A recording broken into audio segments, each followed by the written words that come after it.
तो आप सभी विद्यार्थियों का अपने इस ऑनलाइन प्लेटफॉर्म पर स्वागत है। आज की इस श्रृंखला में हम 12th क्लास के चैप्टर नंबर 6 केमिस्ट्री सेकंड का ये चैप्टर है, ऑर्गेनिक केमिस्ट्री का चैप्टर है, इसको शुरू कर रहे हैं।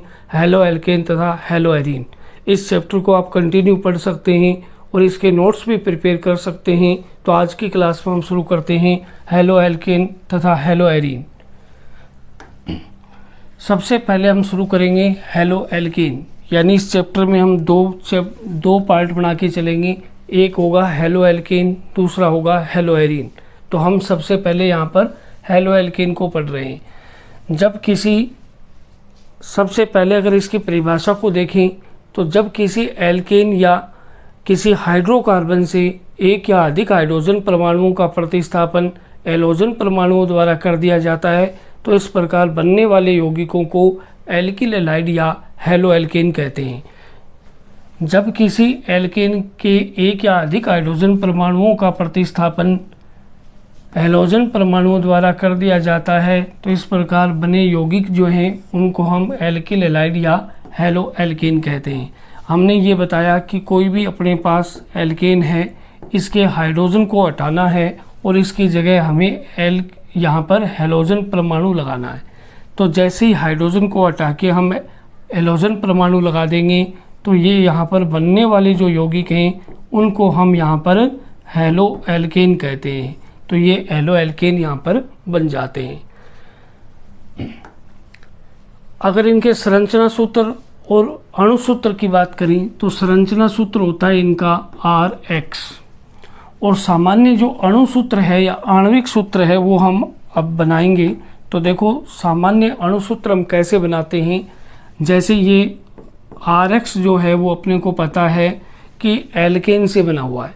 एल्केन का अगर हमने एक हाइड्रोजन को रिप्लेस किया, एक हाइड्रोजन को हटा दिया और उसकी जगह हमने एक हैलोजन परमाणु लगा दिया तो ये हैलो एल्केन बन जाता है। तो सबसे पहले तो ये एल्केन है। एल्केन के लिए अणु सूत्र क्या होता है? एल्केन के लिए अणु सूत्र होता है CnH2n+2। अब यहाँ से एक हाइड्रोजन को हटाना है तो ये एल्किल समूह बचेगा। इस एल्किल समूह का सूत्र क्या होगा? CnH2n+1 हो जाएगा। अब एक हाइड्रोजन को हटा करके उसकी जगह अपने को क्या लगाना है? हैलोजन लगाना है। तो ये हैलोजन लगा दिया तो ये इसका क्या बन गया? इसका अणु सूत्र बन गया। तो इसका सामान्य अणु सूत्र क्या आ जाएगा? CnH2n+1x, ये इसका सामान्य अणु सूत्र आ जाता है। तो ये विद्यार्थियों, ये सामान्य अणु सूत्र वगैरह आपको कई बार एग्जाम में बताने पड़ते हैं, एग्जाम में पूछे जाते हैं, बोर्ड एग्जाम में भी पूछे जाते हैं, कंपटीशन एग्जाम में भी पूछे जाते हैं। तो इनका अच्छी तरीके से आप अभ्यास करें। सबसे पहले अगले पॉइंट की ओर बढ़ते हैं। तो यहाँ पर ये पॉइंट है अपना वर्गीकरण। एल्किल हैलाइड का हम वर्गीकरण पढ़ रहे हैं। तो एल्किल हैलाइड के वर्गीकरण को हम आगे सीखेंगे कि इनको कैसे कैसे हम विभाजित कर सकते हैं। तो सबसे पहला वर्गीकरण है हैलोजन परमाणुओं की संख्या के आधार पर। अब हैलोजन परमाणु अगर मान लो कितने जुड़े हुए हैं, अगर हैलोजन परमाणु एक जुड़ा हुआ है तो वो मोनो हैलो एल्केन हो जाएगा। हैलोजन परमाणु 2 जुड़े हुए हैं तो डाई हैलो एल्केन हो जाएगा। 3 जुड़े हुए हैं तो ट्राई हैलो एल्केन हो जाएगा। आप देख सकते हो जब किसी कार्बन श्रृंखला में 1, 2, 3 तथा अधिक संख्या में हैलोजन परमाणु जुड़े हों तो इन्हें क्रमशः mono halo alkane, di halo alkane, tri halo alkane तथा पॉली हैलो एल्केन कहते हैं। एक हैलोजन अगर अपने को कोई कार्बन श्रृंखला में दिखाई दे रहा हो तो उसको हम मोनो हैलो एल्केन कहेंगे। मोनो हैलो एल्केन, तो ये मोनो हैलो एल्केन हो जाएगा। अगर अपने को 2 हैलोजन दिखाई दे दें कोई कार्बन श्रृंखला में तो ये डाई हैलो एल्केन हो जाएगा। तो इस टाइप से ये डाई हैलो एल्केन हो जाएगा। Di halo alkane. इसी टाइप से अगर मान लो कोई कार्बन श्रृंखला में अपने को 3 हैलोजन दिखाई दे दें, इस टाइप से 3 हैलोजन अगर जुड़े हुए हों तो हम इसको क्या कहेंगे? हम इसको ट्राई हैलो एल्केन कहेंगे। तो ये ट्राई हैलो एल्केन हो जाएगा। तो ये ट्राई हैलो एल्केन बनेगा। तो इस प्रकार से हैलोजन की संख्या के आधार पर हम इसका वर्गीकरण कर सकते हैं mono halo alkane, die halo alkane तथा ट्राई हेलो एल्केन आदि में।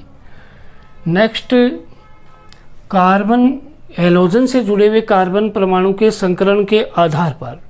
तो अगर कार्बन परमाणु का संकरण हम देखें तो मोनो हेलो एल्केन को निम्न प्रकार से हम वर्गीकृत कर सकते हैं। अगर मान लो कार्बन जो है वो ऐसा है जिसमें sp3 संकरण है और उससे हैलोजन जुड़ा हुआ है, तो एक वर्गीकरण का आधार ये बन जाता है।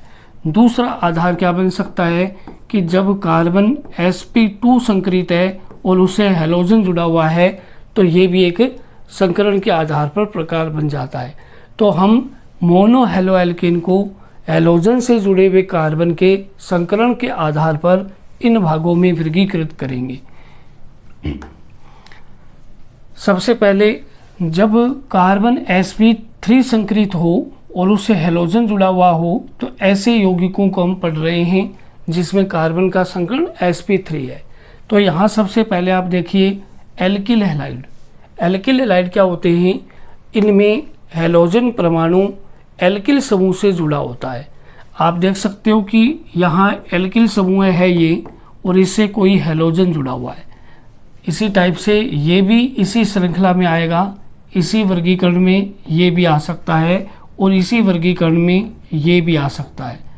तो इन यौगिकों को देखते ही पता लग जाएगा कि यहाँ पर ये 1 डिग्री हेलो एल्केन है, 1 डिग्री वाला यौगिक है, ये 2 डिग्री वाला यौगिक है और ये 3 डिग्री वाला यौगिक है। अब यहाँ पर हमें ये बताना है कि देखो, जो भी कार्बन है हैलोजन से जुड़ा हुआ, ये वाला जो कार्बन है इसमें हैलोजन से जुड़ा हुआ, इसका संकरण यहाँ पर sp3 है, और इसी टाइप से इनमें भी हैलोजन से जुड़े हुए कार्बन का संकरण है वो sp3 है। तो देखो, इनमें हैलोजन परमाणु एल्किल समूह से जुड़ा होता है, इनमें हैलोजन परमाणु से जुड़े कार्बन परमाणु का संकरण sp3 होता है, और इनको हम ऐसे 1 डिग्री, 2 डिग्री, 3 डिग्री में भी विभेद कर सकते हैं, इनके अंदर डिवाइड हम कर सकते हैं। बेंजीलिक हैलाइड, तो एक तो एल्किल हैलाइड हो गया, दूसरा यहाँ पे बनता है बेंजीलिक हैलाइड। बेंजीलिक हैलाइड में क्या होगा? इसमें हैलोजन परमाणु बेंजीलिक कार्बन से जुड़ा होता है। बेंजीलिक कार्बन कौन सा होगा? जैसे ये बेंजीन वलय है और बेंजीन वलय से जुड़ा हुआ कार्बन बेंजीलिक कार्बन कहलाता है। ये वाला जो कार्बन है ये बेंजीलिक कार्बन है। अब इससे कोई हैलोजन जुड़ जाए, जैसे अगर मान लो कोई ये बेंजीन वलय है, बेंजीन वलय से जुड़ा हुआ कार्बन बेंजीलिक कार्बन होता है, और इस कार्बन से कोई भी हैलोजन जुड़ जाए तो ये बेंजीलिक कार्बन या बेंजीलिक हैलाइड कहलाते हैं। हम देख सकते हैं कि तीनों ही यौगिकों में बेंजीन से जुड़े हुए कार्बन से हैलोजन जुड़ रहा है। तीनों ही कार्बन से बेंजीन से जुड़े हुए कार्बन से हैलोजन जुड़ रहा है। तो ये तीनों ही एग्जाम्पल हैं वो बेंजीलिक हैलाइड के हैं। इनमें ये हैलोजन से जुड़े हुए कार्बन का संकरण sp3 होता है, और ये 1 डिग्री भी हो सकते हैं, ये 2 डिग्री भी हो सकते हैं, और ये 3 डिग्री भी हो सकते हैं।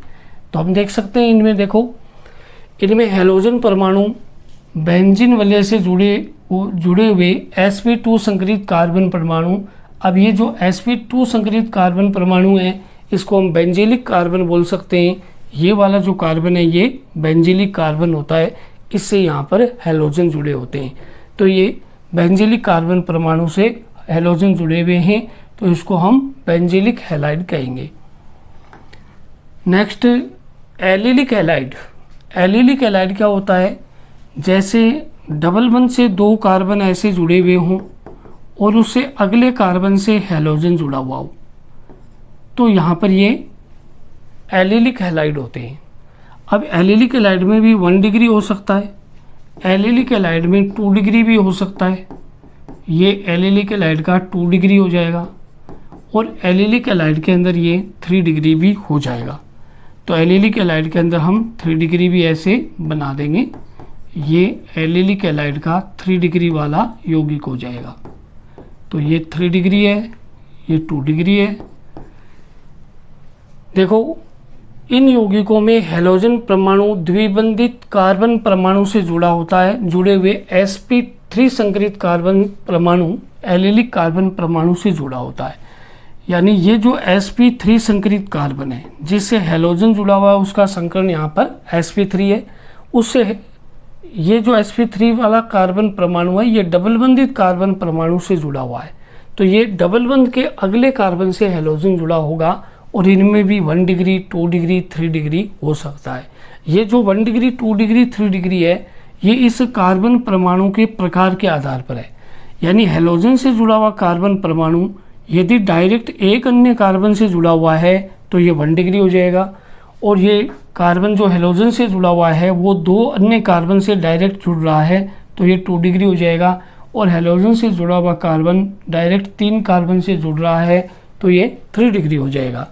तो इस sp2 संकरित कार्बन है जिससे हैलोजन जुड़ा हुआ है, तो इसके अंदर पहला जो अपना वर्गीकरण है विनाइलिक हैलाइड, जिसको हम वाइनिलिक हैलाइड भी कह सकते हैं, तो ये वाइनिलिक हैलाइड है, ये भी यहाँ पर कहा जा सकता है। अब इसके अंदर देखो इन यौगिकों में हैलोजन परमाणु द्विबंध युक्त कार्बन परमाणु से, यानी जिसको विनाइलिक कार्बन परमाणु या वाइनिलिक कार्बन, ये वाइनिलिक कार्बन परमाणु कह सकते हैं, इससे जुड़ा होता है। यहाँ हैलोजन परमाणु से जुड़े हुए कार्बन परमाणु का संकरण sp2 होता है। जैसे हम मान सकते हैं, ऐसे देखो CH211CH हैलोजन द्विबंधित कार्बन परमाणु से ये हैलोजन जुड़ा होगा तो इसको हम वाइनिलिक हैलाइड कह देंगे। जैसे इसका एक एग्जाम्पल ये भी हम देख सकते हैं जिसमें द्विबंधित कार्बन परमाणु से हैलोजन जुड़ा हुआ है, तो ये भी इसका एक प्रकार बन जाएगा। फिर उसके बाद एरिल हैलाइड। एरिल हैलाइड कौन से होंगे? ऐसे हैलोजन यौगिक जिसमें बेंजीन वलय से डायरेक्ट हैलोजन जुड़ जाता है। बेंजीन वलय से कोई हैलोजन परमाणु जुड़ जाए तो इस प्रकार के जो यौगिक हैं उनको हम कहते हैं एरिल हैलाइड, जिसमें हैलोजन से डायरेक्ट जुड़ा होगा। तो इन यौगिकों में हैलोजन परमाणु सीधे बेंजीन वलय से, बेंजीन वलय के sp2 संकरित कार्बन से जुड़ा होता है, तो इनको हम यहाँ पर एरिल हैलाइड कहते हैं। और इन यौगिकों में हैलोजन से जुड़ा हुआ जो कार्बन है उसका संकरण होगा sp2। तो इस प्रकार से हमें याद रखना है। नेक्स्ट हम वर्गीकरण देख रहे हैं डाई हेलो एल्केन का, यानी ऐसे हेलो एल्केन जिसमें 2 हैलोजन परमाणु होते हैं उनका हम वर्गीकरण देख रहे हैं। तो इनमें देखो जैम डाई हैलाइड या geminal di halide, gem di halide कह दो या जेमिनल डाई हैलाइड कह दो। तो जब किसी कार्बन श्रृंखला में एक ही परमाणु से 2 समान हैलोजन परमाणु जुड़े होते हैं तो उसे जैम डाई हैलाइड या जेमिनल डाई हैलाइड कहते हैं। कोई भी कार्बन श्रृंखला है, मान लो ये कोई कार्बन श्रृंखला हम देख रहे हैं और उसमें एक ही कार्बन परमाणु से 2 समान हैलोजन परमाणु जुड़े हुए हैं, तो अगर ऐसा कहीं पर है कि जिसमें एक ही कार्बन से 2 समान हैलोजन परमाणु जुड़े हुए हों तो ये यहाँ पर एग्जाम्पल बनता है जैम डाई हैलाइड का। अब ये जो एग्जाम्पल है इसमें सामान्य नाम अगर हम लिखेंगे तो इसका सामान्य नाम है एथिलीडीन, एथिलीडीन, एथिलीडीन क्लोराइड, एथिलीडीन क्लोराइड, ये इसका सामान्य नाम है। IUPAC नाम देखें तो IUPAC नाम क्या हो जाएगा? 1,1 पर 2 क्लोरो है तो 1,1 die chloro, 1,1 die chloro ethane, ये इसका IUPAC नाम हो जाएगा। तो इस टाइप से हम ध्यान रख सकते हैं कि जब एक ही कार्बन पर 2 हैलोजन आ जाएं तो हम उसको जैम डाई हैलाइड कहते हैं। नेक्स्ट विस डाई हैलाइड। तो विस डाई हैलाइड कौन से होते हैं? जिनमें 2 पड़ोसी कार्बन से, 2 नज़दीकी कार्बन से 2 समान हैलोजन परमाणु आ जाएं तो उसको हम यहाँ पर विस डाई हैलाइड या विसिनल डाई हैलाइड कहते हैं। जब किसी कार्बन श्रृंखला में 2 निकटवर्ती कार्बन परमाणुओं से 2 समान हैलोजन परमाणु जुड़े हों तो उसको हम विस डाई हैलाइड कहते हैं। तो देखो जैसे ये एग्जाम्पल है, इसमें हम देख सकते हैं 2 नज़दीक वाले कार्बन से 2 समान हैलोजन परमाणु जुड़े हुए हैं तो इसको हम विस डाई हैलाइड कहते हैं और इसका सामान्य नाम इसका है एथिलीन डाइक्लोराइड। एथिलीन डाइक्लोराइड ये इसका सामान्य नाम है। IUPAC नाम देखें तो IUPAC में 1 और 2 पर 2 क्लोरीन है, तो 1,2 डाइक्लोरो एथेन ये इसका IUPAC नाम हो जाएगा। IUPAC नाम में 1,2 डाइक्लोरो एथेन ये इसका IUPAC नाम हो जाएगा। तो इस टाइप से अगर दो निकटवर्ती कार्बन से हैलोजन परमाणु जुड़ जाएं तो वो जैम ये विस डाई हैलाइड या विसिनल डाई हैलाइड होता है। नेक्स्ट देखो alpha omega die halide. Alpha omega die halide क्या होते हैं? अगर कोई कार्बन श्रृंखला है उसके पहले व लास्ट कार्बन से कोई हैलोजन जुड़े हुए हैं, जैसे यहाँ पर 2 क्लोरीन हैं पहले व अंतिम कार्बन से जुड़े हुए हैं, तो इस प्रकार के जो डाई हैलाइड हैं उसको अल्फा ओमेगा डाई हैलाइड कहते हैं। और इसके अंदर अगर इसका IUPAC नाम लिखें तो 1,4 डाइक्लोरो ब्यूटेन, तो ये इसका IUPAC नाम यहाँ पर बन जाता है।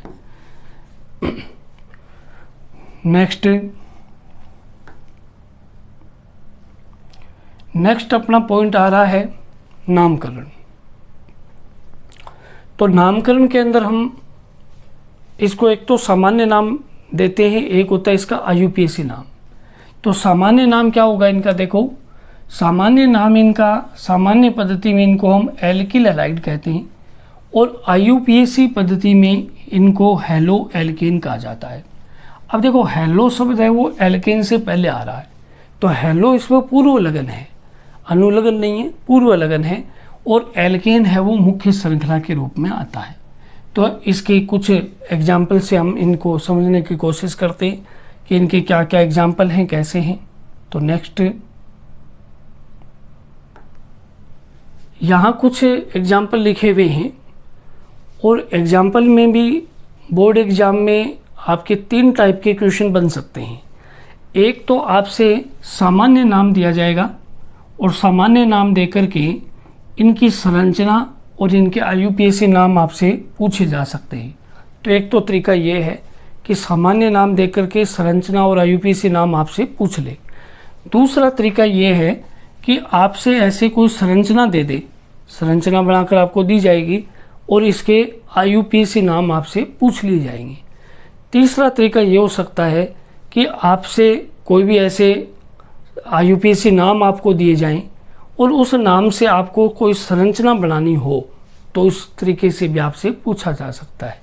तो इस सारणी में हम कुछ यौगिक लिखेंगे, इनमें कुछ चीज़ें लिखी हुई हैं, कुछ जो ब्लैंक हैं, खाली हैं, उनको हम पूरा करेंगे और इसी से अभ्यास करेंगे। इसी तरह का आप अभ्यास कर सकते हैं कि आप एक बार संरचना लिख करके उनका सामान्य नाम लिख लें, या सामान्य नाम लिख के उनकी संरचनाएं बढ़ा लें, या फिर IUPAC नाम लिख करके उनके संरचनाओं का अभ्यास कर लें। तो इस टाइप के अभ्यास आपको करने। तो यहाँ पर देखिए मैथिल क्लोराइड, तो नाम दिया हुआ है अपने पास मैथिल क्लोराइड। तो इसकी संरचना बनाते हैं। तो यहाँ पर देखें मैथिल है वो ये CH3 है, क्लोराइड यानी इससे क्लोरीन जोड़ेंगे तो मैथिल क्लोराइड की संरचना बन जाएगी। अब इसका IUPAC नाम लिखेंगे। तो IUPAC में इनको कहते हैं हेलो एल्केन, यानी हेलो शब्द पहले आएगा, क्लोरो पहले आएगा। तो क्लोरो पहले लिखेंगे हम, तो नाम क्या बनेगा? क्लोरो मेथेन, ये इसका IUPAC नाम बन जाएगा। Next ethyl bromide. तो एथिल ब्रोमाइड की पहले हम स्ट्रक्चर बनाते हैं, संरचना बनाते हैं। तो ये बन गई एथिल ब्रोमाइड की स्ट्रक्चर। अब इसका IUPAC नाम लिखना है। तो IUPAC में 2 कार्बन की श्रृंखला आ रही है और ब्रोमीन भी लगा हुआ है, तो हेलो एल्केन के रूप में लिखेंगे। हेलो में कौन आया? ब्रोमीन आया। तो हम क्या लिखेंगे? ब्रोमो एथेन, ये अपना इसका IUPAC नाम हो जाएगा। Next N propyl chloride. N propyl कब लिखा जाता है? जब कोई भी सीधी श्रृंखला वाला यौगिक होता है। तो एन प्रोपिल क्लोराइड का अर्थ क्या है कि 3 कार्बन की श्रृंखला है और उसमें क्लोरीन है वो पहले पे लगा हुआ है। अब यहाँ इसके अगर हम नंबरिंग करें तो ये 1 नंबर कार्बन है, ये 2 है, ये 3 है। 1 नंबर कार्बन पर क्लोरीन दिया हुआ है।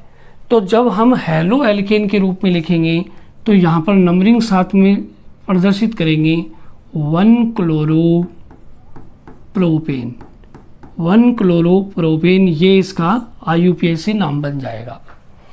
नेक्स्ट, अब ये 3 कार्बन की श्रृंखला अपने को दी हुई है, इसका सामान्य नाम भी लिखना है, IUPAC नाम भी लिखना है। तो इस श्रृंखला के अंदर अपने देखें, इस श्रृंखला में अपने देखें तो ये 3 कार्बन की श्रृंखला है इस टाइप की, यानी ये आइसो की स्थिति बन रही है। तो सामान्य नाम क्या होगा, आइसो 3 कार्बन है तो प्रोपिल, तो नाम बन जाएगा सामान्य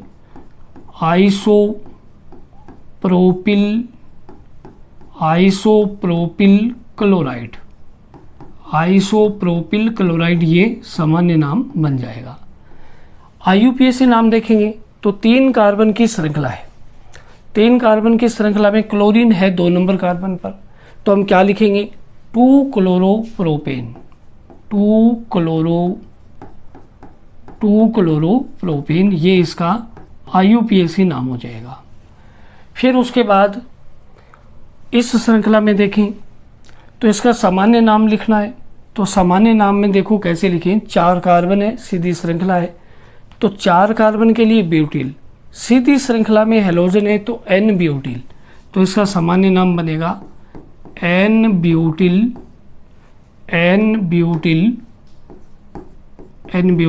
ब्रोमाइड। N ब्यूटिल ब्रोमाइड, तो N ब्यूटिल ब्रोमाइड है, ये इसका सामान्य नाम है।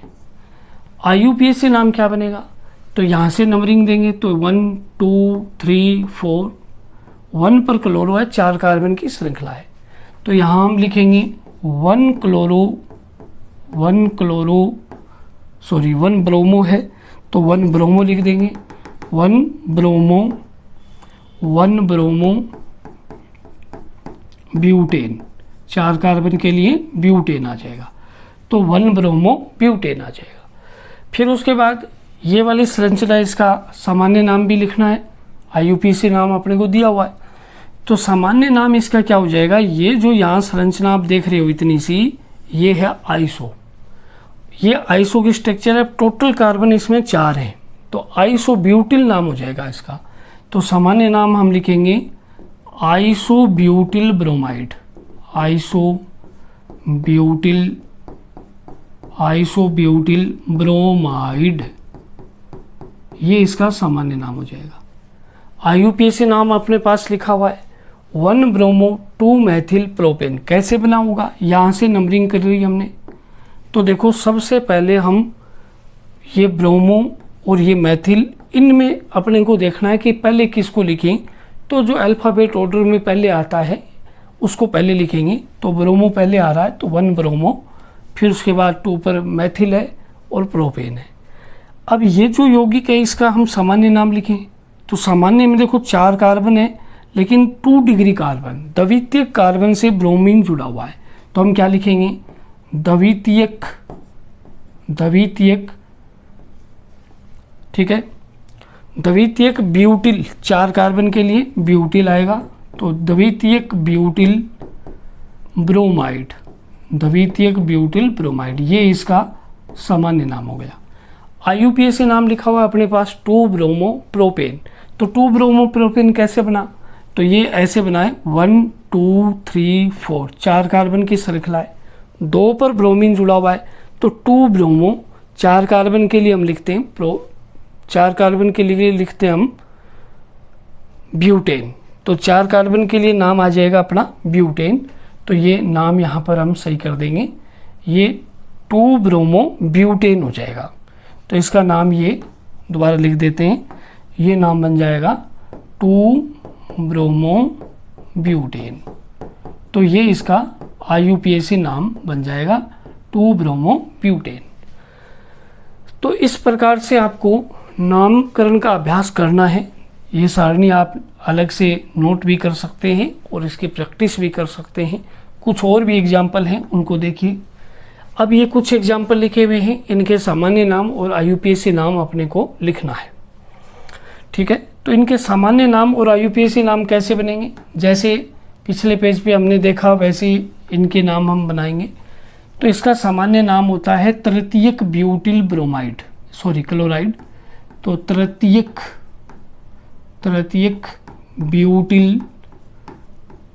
ब्यूटिल क्लोराइड, ये इसका सामान्य नाम है।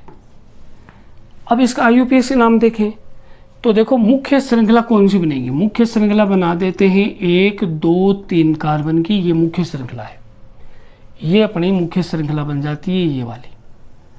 अब इसमें 2 नंबर कार्बन पर क्लोरीन है, 2 नंबर कार्बन पर मेथिल है।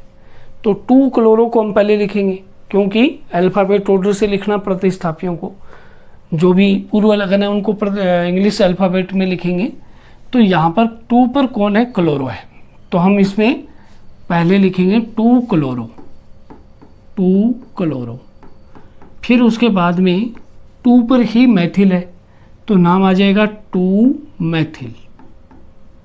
उसके बाद हम देखें तो ये 3 कार्बन की श्रृंखला है, तो यहाँ पर नाम लिख देंगे प्रोपेन। तो ये इसका IUPAC नाम बन जाएगा।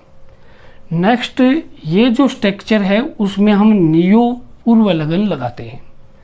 जब एक कार्बन 4 अन्य कार्बन से डायरेक्ट जुड़ रहा हो और पूरी आगे श्रृंखला एक सीधी श्रृंखला चल रही हो, तो वहाँ नियो लगता है। तो ये नाम होता है नियो पेंटिल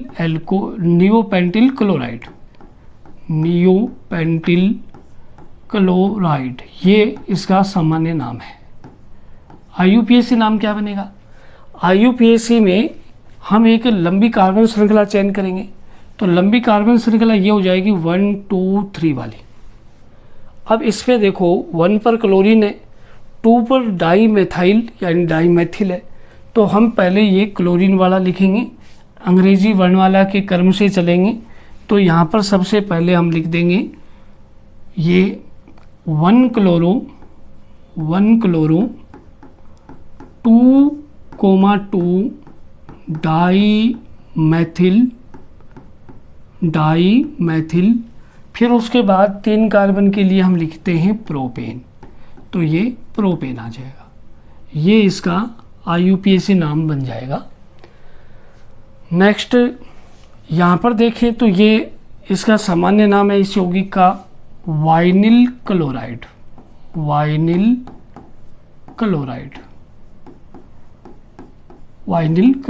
IUPAC नाम क्या बनेगा, क्लोरोएथीन। तो ये क्लोरोएथीन, ये इसका IUPAC नाम बन जाएगा। नेक्स्ट, ये जो यौगिक है इसका एलिल ब्रोमाइड, सामान्य नाम है इसका एलिल ब्रोमाइड। अब इसका अगर IUPAC नाम देखेंगे तो नंबरिंग यहाँ 1 से करनी पड़ेगी। ये 1 हो गया, ये 2 हो गया, ये 3 हो गया। 3 पर ब्रोमो है, तो 3 ब्रोमो प्रोपीन, ये हम इसका IUPAC में नंबरिंग करते हुए यानी 3 से नंबरिंग करते हुए हम इसको लिखेंगे। तो ये नाम क्या बन जाएगा यहाँ पर 3 ब्रोमो प्रोपीन, ये इसका IUPAC नाम बन जाएगा 3 ब्रोमो प्रोपीन। नेक्स्ट देखो मैथिलीन क्लोराइड, ये जो नाम है इसका सामान्य नाम है इसका यौगिक का मैथिलीन क्लोराइड, ये इसका सामान्य नाम है। तो इसका IUPAC नाम क्या बनेगा, इसका IUPAC नाम बनेगा डाईक्लोरोमेथेन। तो इसका IUPAC नाम है डाईक्लोरो, 2 क्लोरीन आ गए तो डाईक्लोरो, फिर हम लिख देंगे मेथेन, तो ये डाईक्लोरोमेथेन नाम हो जाएगा। फिर उसके बाद ये देखो इसका सामान्य नाम होता है क्लोरोफॉर्म। तो ये सामान्य नाम है इसका क्लोरोफॉर्म। और इसका IUPAC नाम क्या बने, तो इसमें 3 क्लोरीन है तो ट्राईक्लोरोमेथेन, तो ये नाम बन जाएगा देखो ट्राई क्लोरोमेथेन, ये इसका IUPAC नाम बन जाएगा। नेक्स्ट जो अपने पास यौगिक है CCl4, तो इसका सामान्य नाम क्या बनता है? इसका सामान्य नाम होता है carbon tetra chloride, carbon tetra chloride, carbon tetra chloride. और इसका IUPAC नाम क्या बनेगा? 4 कार्बन है तो टेट्रा क्लोरोमेथेन, ठीक है। तो ये इसका IUPAC नाम बनेगा टेट्रा क्लोरोमेथेन। तो इस टाइप से जो भी ये यौगिक दिए हुए हैं इनकी आपको ऐसे प्रैक्टिस करनी है। आप इनको अलग एक नोट्स के रूप में भी प्रिपेयर कर सकते हैं और इस तरह की आपको एक प्रैक्टिस भी इनकी करनी है। नेक्स्ट कुछ और यौगिक भी हैं। तो इसमें देखो ये ऑर्थो पोजीशन पर क्लोरीन है और अगर क्लोरीन को ढक लेंगे तो ये टोलुइन है। तो हम यहाँ पर क्या लिख सकते हैं? ऑर्थोक्लोरोटोलुइन, ऑर्थोक्लोरोटोलुइन, ये इसका सामान्य नाम है। IUPAC नाम क्या हो जाएगा? 2 क्लोरोटोलुइन। तो इसमें 2 क्लोरोटोलुइन,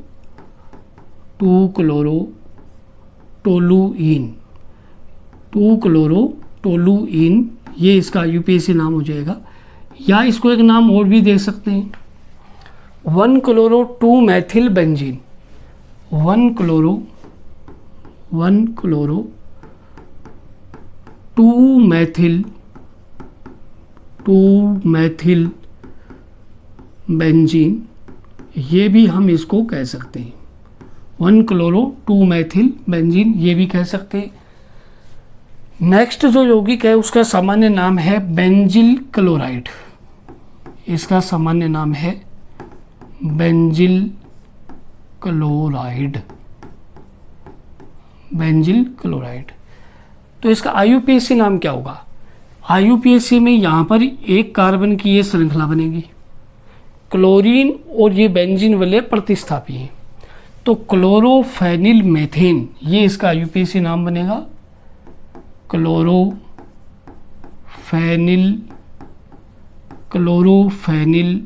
मेथेन, ये इसका IUPAC नाम बन जाएगा। तो इस प्रकार से इन IUPAC नाम की आपको प्रैक्टिस करनी है। तो आज की ये पहली क्लास इसकी हेलो एल्केन हेलो एरीन की, इसमें हमने हेलो एल्केन का वर्गीकरण पढ़ा और हेलो एल्केन का नामकरण पढ़ा। आप इसका नोट्स प्रिपेयर कर सकते हैं। क्लास आपको अच्छी लगी हो तो लाइक करें, शेयर करें, कमेंट करें। चैनल पर नए हो तो चैनल को सब्सक्राइब करें। और नेक्स्ट क्लास में हम पढ़ेंगे हेलो एल्केन बनाने के लिए कुछ विधियां हैं तो उनका अध्ययन करेंगे।